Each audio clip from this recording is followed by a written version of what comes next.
व्यवसायानं insurance agent असलेल्या दिनेशच्या चेहऱ्यावरचे व्रण अजूनही कायम आहेत। अजूनही तो प्रचंड भेदरलेला आहे। त्याच्या बाबतीत जे काही घडलं ते ऐकून अंगावर काटा उभा राहतो।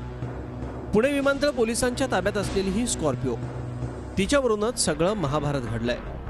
भोसरीमधून चोरीला गेलेली ही स्कॉर्पिओ गाडी, पण विमानतळ पोलीस गेल्या 6 महिन्यांपासून ती वापरत असल्याची माहिती दिनेशला मिळाली होती।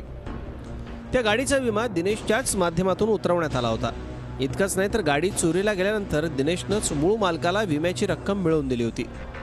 त्यामुळे आता या गाडीवर संबंधित विमा कंपनीचा हक्क असल्याचं त्यानं पोलिसांच्या निदर्शनास आणून दिलं। मात्र हे कृत्य त्याला चांगलंच महागात पडलं। पोलिसांनी गाडी परत करणं तर दूरच, या प्रकरणात लक्ष घातल्याची शिक्षा म्हणून त्याला लाथाबुक्क्यांचा प्रसाद देण्यात आला।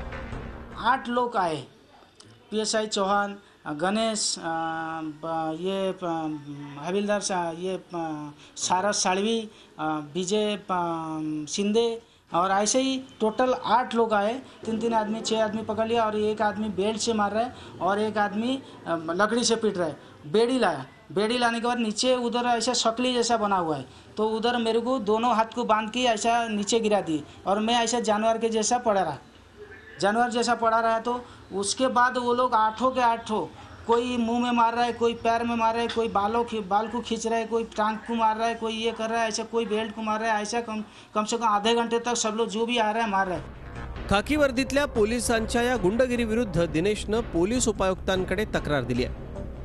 त्यांनी सहाय्यक आयुक्तांमार्फत चौकशीचे आदेश दिलेत। या प्रकरणात तथ्य आढळल्यास संबंधितांवर कारवाई करण्यात येईल अशी ग्वाही पोलिसांनी दिली आहे। या संदर्भात तक्रार माझ्याकडे दिलेली आहे। या तक्रारीची शहानिशा करण्यासाठी इन्क्वायरी ACP खडकी यांच्याकडे देण्यात आलेली आहे। त्यांच्याकडून त्याप्रमाणे अहवाल आल्यानंतर योग्य ते कारवाई करता येईल। आता दिस इज टू अर्ली की याच्यामध्ये चूक आहे का नाही आहे हे जोपर्यंत खात्री होत नाही तोपर्यंत इन्क्वायरी झाल्यानंतरच ही कारवाई केली जाईल। जर काय चूक निदर्शनास आली तर निश्चित त्याच्यावरती योग्य ती कायदेशीर आणि डिपार्टमेंटल या दोन्ही कारवाई होते।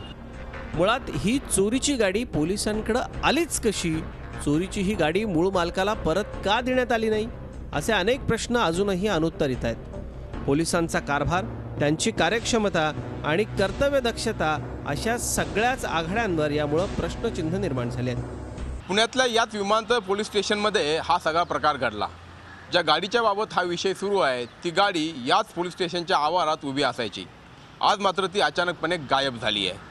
राज्याचे मुख्यमंत्री एका बाजूला सांगतात की पुण्यातली गुन्हेगारी चिरडून टाका, या ठिकाणी मात्र सामान्य माणसालाच पोलिसांचा त्रास होतोय।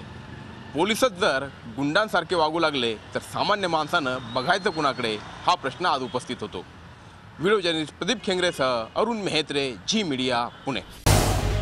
झी 24 तास रहा एक पाऊल पुढे।